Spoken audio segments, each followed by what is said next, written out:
জয় শিব শম্ভু, জয় শিব শম্ভু। তোমার কৃপায় সব রক্ষা পেয়েছে প্রভু, সব রক্ষা পেয়েছে।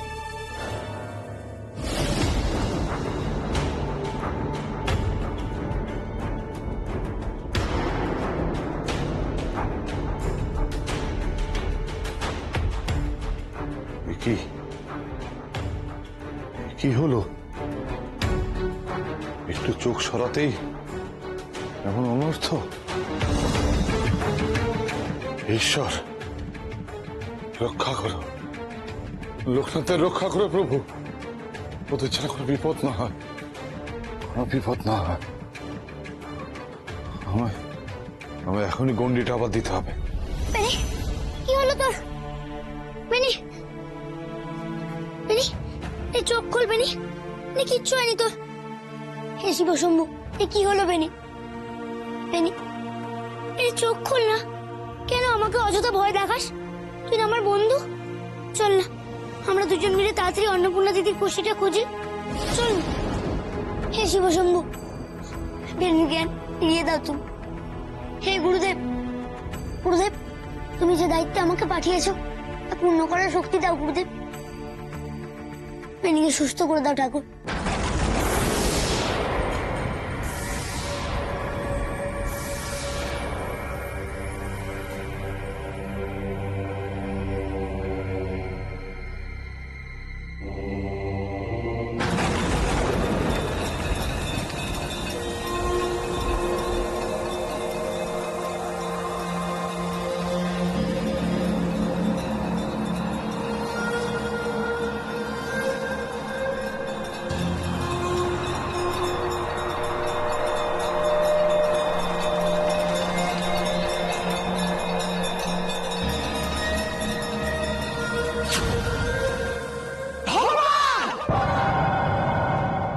মা, কি হয়েছে মা বলুন। ভগবান আচার্য টের পেয়ে গেছিল বৃন্দা, বুঝতে পেরেছে আমি ঠিক কিভাবে মন্ত্র বলে লোকনাথের সামনে বাধা সৃষ্টি করছি। তাহলে এবার কি হবে মা? লোকনাথ ওই কোষ্ঠীটা উদ্ধার করে ফেলবে? আমরা হেরে যাবো মা। খবরদার বৃন্দা, একদম একদম আর হারের কথা মুখে উচ্চারণ করবি না। তরিতা হারে না, তরিতা হারতে শেখেনি। ভগবান আচার্য যদি আবার আমার সামনে বাধা সৃষ্টি করে তাহলে আমি আমার শক্তি দ্বিগুণ করে সেই বাধা অতিক্রম করব। খবরদার ভগবান আচার্য, আমার সামনে বাধা সৃষ্টি করার চেষ্টা করো না। তোমার সাধনায় এতটা ক্ষমতা নেই যে তরিতার কাজে বাধা দেবে, কারণ তুমি এখনো জানো না তরিতার সাধনার শক্তি কত। এবার ভক্তরাজ বিপদের সম্মুখীন, শক্তি দাও প্রভু। তাদের সমস্ত বিপদ থেকে রক্ষা করো, লড়াইয়ের ক্ষমতা দাও। রক্ষা করো প্রভু, রক্ষা করো। জয় শিব শম্ভু। বেনি, বেনি চোখ খোল। গুরুদেব আশীর্বাদ, শিব ঠাকুরের আশীর্বাদ, সবার আশীর্বাদ আমাদের সাথে আছে। তোর কিচ্ছু হতে পারে না, কিচ্ছু না। চোখ খোল বেনি, চোখ খোল।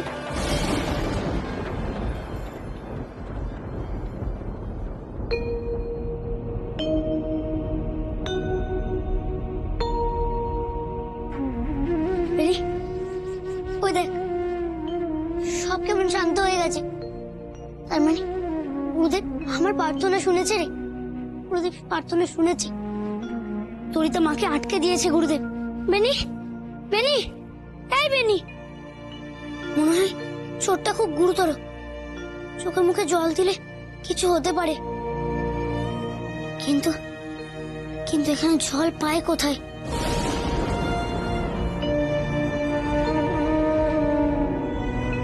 হে ভগবান, এখানে তো জলের চিহ্নটুকু নেই। আমি কি করবো? বেনি তো আমার টানে এখানে এসেছিল। ঠাকুর, হে শিব শম্ভু, কিছু করো তুমি। আমার প্রাণের বন্ধু। ও ছাড়া আমি অসহায়। এর যদি কিছু হয়ে যায়, নিজেকে আমি ক্ষমা করব কি করে? বেনি ছাড়া যে আমি বড় একা। কিছু করো ঠাকুর, সাহায্য করো। আমার প্রার্থনা রাখো, তুমি রক্ষা করো বেনিকে।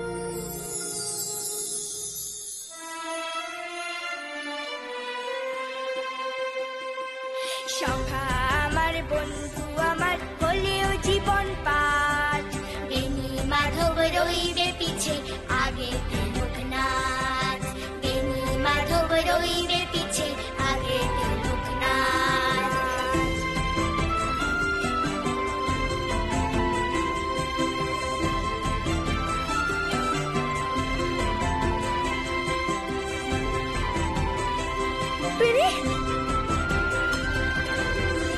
লোকনাথ, দূর পাগল, তুই কাঁদছিস কেন? আমি তো ঠিক আছি। আমি তো জানতাম তুই ঠিক থাকবি। শিব ঠাকুরের আশীর্বাদ যে আমাদের ওপর আছে। তোর কি হতে পারে বল? চল আমরা এবার এখান থেকে বেরোই।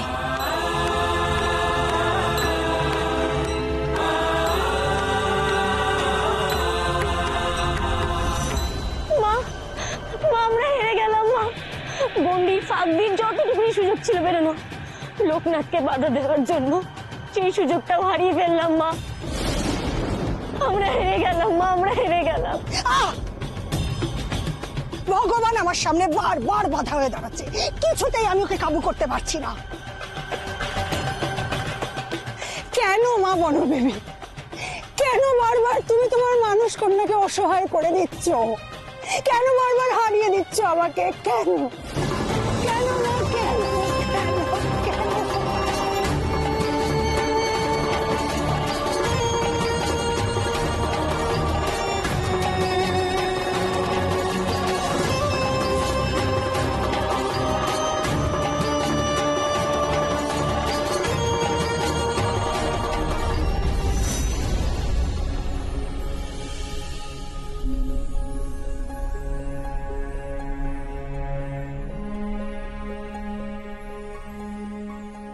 মা, বাবা তো গেছেন, তুমি এত চিন্তা কেন করছো? চিন্তা করবো না বিশ্ব? এরকম বিপদের দিনে কেউ চুপ করে বসে থাকতে পারে বলতো? হ্যাঁ, ছেলেটা আমার কোথায় গেল কিছুই তো জানি না। ওদিকে মেয়েটার কি অবস্থা হলো ভগবানই জানেন। কি করছে মেয়েটা কে জানে। আমি কি করে এত কিছু জেনে? এই তো আপনি এসছেন। কেমন দেখলেন অন্যকে? কেমন আছে মেয়েটা? সব বিপদ কেটে গেছে গো কমলা। ঠাকুরের আশীর্বাদ, যাক সব বিপদ কেটে। যাক বাবা, ঈশ্বর রক্ষে করেছেন। আচ্ছা, এইবার তো ছেলেটার খোঁজ করুন।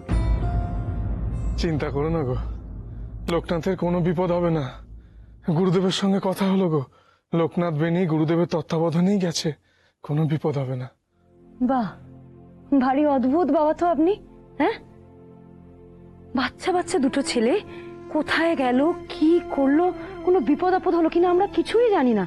আমি জানি গুরুদেব ওদের উপর নজর রাখবে। শুধুমাত্র গুরুদেবের কথায় আপনি নিশ্চিন্ত হয়ে গেলেন? আপনি বাবা হয়ে এখন হাত গুটিয়ে চুপ করে বসে থাকবেন? ভুল বুঝছো কমলা। ভুল আমি বুঝছি না, ভুল আমি একদমই বুঝছি না। আমি যেটা বুঝছি সেটা একেবারে ঠিক বুঝছি। আর আমি কি বুঝছি জানেন তো? ছেলেটা যখন আমার, তখন সব দায়ও আমার। আমাকেই বেরোতে হবে ওর খোঁজ নিতে। কমলা, কোথায় যাচ্ছ তুমি? ছেলে ছাড়া আমার জীবনে কি আছে বলুন দেখি? হ্যাঁ, ওকে ছাড়া যে আমি বাঁচবো না।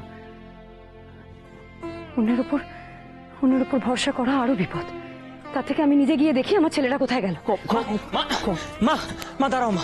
মা লক্ষ্মী মা, আমার এরকম করেন, আমার কথাটা একবার শোনো। কেন বিশ্ব আমাকে যেতে দিচ্ছিস না তোরা? মা, লোকনাথ যদি জানতে পারে তুমি তার চিন্তায় কোথায় না কোথায় ঘুরে বেড়াচ্ছ, সে কি মন দিয়ে তার আমি কাজটা- জানি বিশ্ব, আমি জানি বিশ্ব, লোকনাথ যদি আমাকে দেখে তাহলে হয়তো ও রাগ করবে, ও হয়তো অসন্তুষ্ট হবে। ও কি জানে যে মায়ের মনের কি অবস্থা হতে পারে? কমলা, কমলা তুমি শান্ত হও, আমার কথাটা শোনো তুমি। আচ্ছা বেশ, তোমার মন যখন চাইছে তখন তখন আমি যাচ্ছি, আমি বলরামকে সঙ্গে নিয়ে যাচ্ছি। আর এটাও তোমাকে কথা দিলাম কমলা, লোকনাথ আর বেনিকে সঙ্গে নিয়েই আমি ফিরব। তুমি শান্ত হও, শান্ত হও। বিশ্ব, হ্যাঁ, মাকে সামলে রাখিস। আমি আসছি।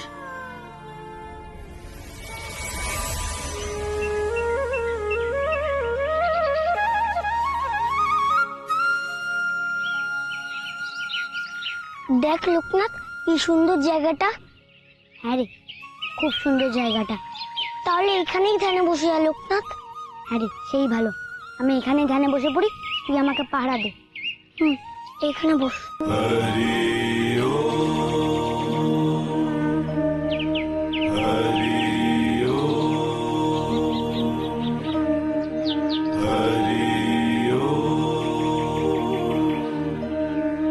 तस्मै श्री गुरवे नमः।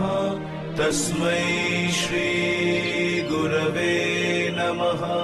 तस्मै श्री गुरवे नमः। হে মহাদেব, কেউ কেন বোঝে না যে আমার ছেলেকে ছাড়া আমি কতটা অসহায়। সব সময় সবাই ওকে মাথায় তুলে নাচে, কিন্তু আমার মনে যে সব সময় একটা ভয় লেগে থাকে, এই বুঝি লোকনাথ আমার থেকে দূরে সরে গেল। দোহাই তোমারটা, আমার সন্তানকে আমার কোল থেকে তুমি কেড়ে নিও না। আমাকে এমন শক্তি তুমি দাও যাতে সব সময় আমি আমার লোকনাথকে আমার কাছে বেঁধে রাখতে পারি। পারবে না কমলা, ছেলে যে তোমার হাতছাড়া হয়ে গেছে।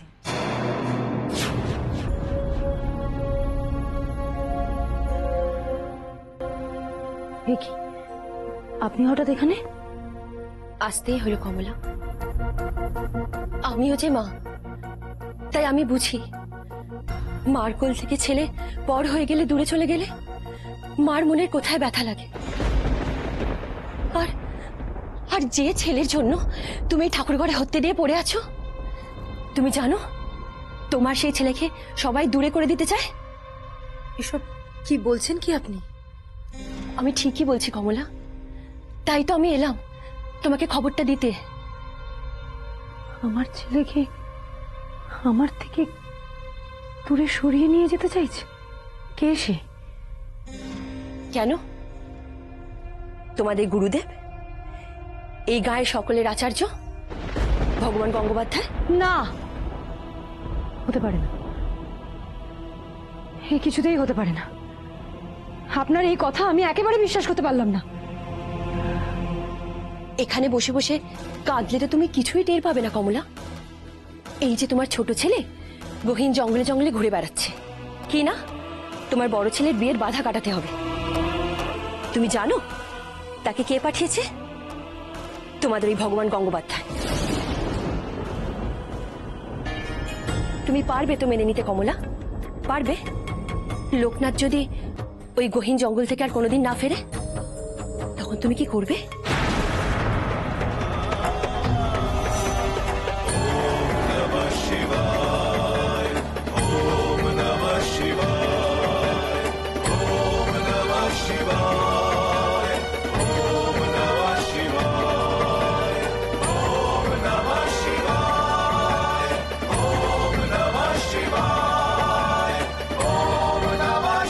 লোকনাথের চারপাশে আলোর বলয় তৈরি হচ্ছে কেন?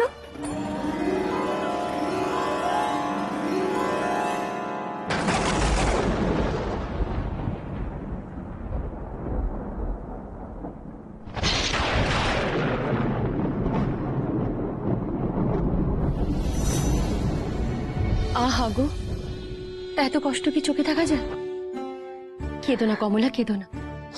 কি করবে বলো, সবই তোমার কপালের দোষ। লোকনাথের মতো ছেলে পেটে ধরেছো, তোমাকে তো কষ্ট সহ্য করতেই হবে বলো। আরে লোকনাথেরও বলিহালি যায়, কি দরকার বাপু সব ব্যাপারে নাক গলানোর? ওই আচার্য ঠাকুরের আশকারা পেয়ে পেয়ে না আজর এই অবস্থা। আমারও কি কম ক্ষতি করেছে বলো? আমার সব স্বপ্ন ধূলিসাৎ করে দিয়েছে।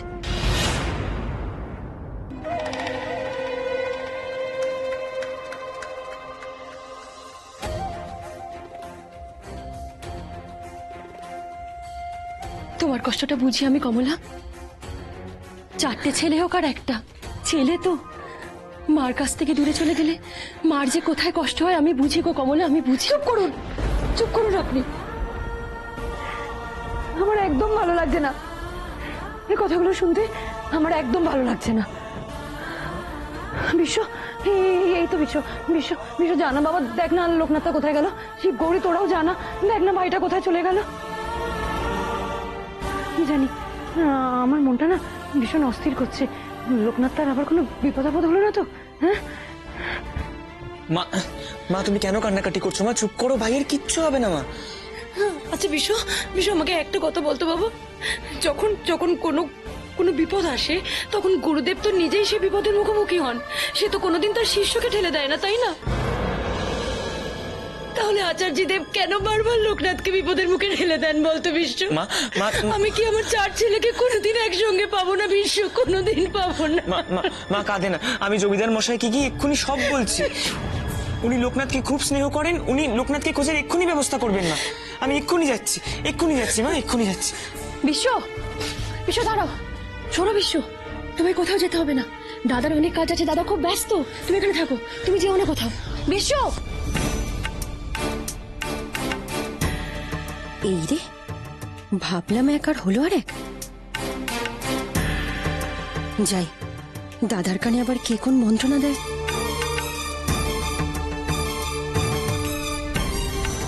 মা, মা কেঁদো না।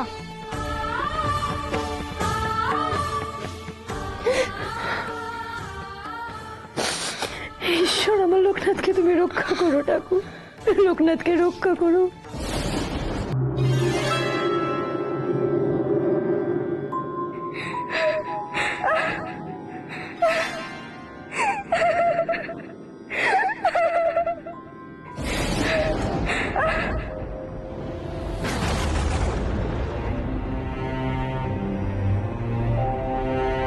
অন্নপূর্ণা দিদি, অন্নপূর্ণা দিদি।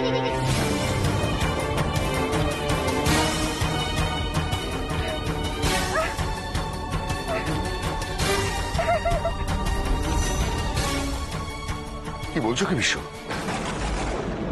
লোকনাথকে খুঁজে পাওয়া যাচ্ছে না?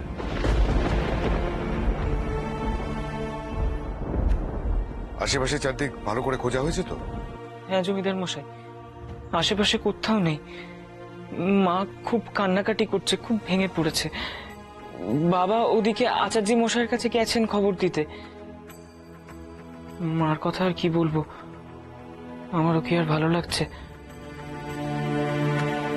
আমার আর অন্যর কথা চিন্তা করেই ভাই এইভাবে বিপদের মুখে ছুটে গেছে। এখন আপনি যদি যদি দয়া করে ভাইকে খোঁজার জন্য একটু সাহায্য করেন তাহলে। বিশ্ব, এভাবে কেন বলছো? একদম চিন্তা করো না, লোকনাথকে যেভাবে হোক খুঁজে আমি বার করবই। একদম চিন্তা করো না। আদিত্য, একবার এদিকে এসো তো, এক্ষুনি দরকার আছে। আমায় আমায় ডাকছেন? আমি তোমায় ডেকেছি। এক্ষুনি লেটেল বঙ্কু সর্দারকে খবর দাও, লোকনাথকে খুঁজে পাওয়া যাচ্ছে না, ওকে খুঁজে বার করতে হবে। যাও খবর দাও। সে কি, আমি আমি এক্ষুনি যাচ্ছি।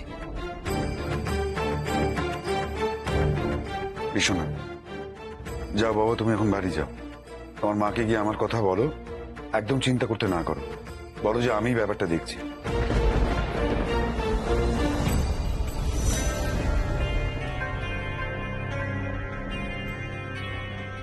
বিয়েতে কি এমনি এমনি বাধা পড়লো ছোট বৌদি?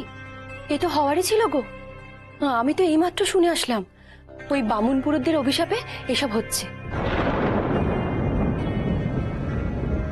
আমি তোমাকে স্পষ্ট করে বলছি ছোট বৌদি, তুমি কিছু মনে করো না। দাদা কিন্তু অকারণে এসব উটকো ঝামেলার মধ্যে নিজেকে জড়াচ্ছে। আমার তো বাবা বেশ ভয় করছে গো, ওই অভিশাপ না দাদার গায়ে এসে লাগে।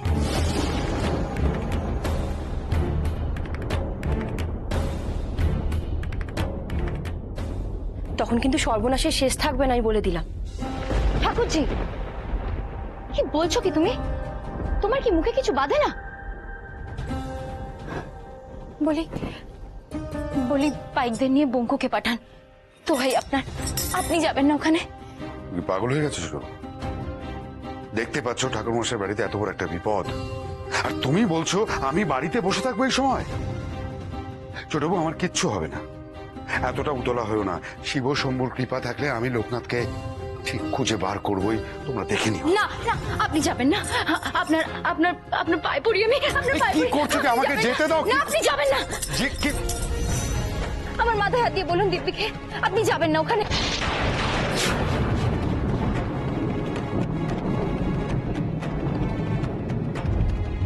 ছোট বউ, বলুন, দিব্যিকে বলতেই হবে আপনাকে, আপনি ওখানে যাবেন না।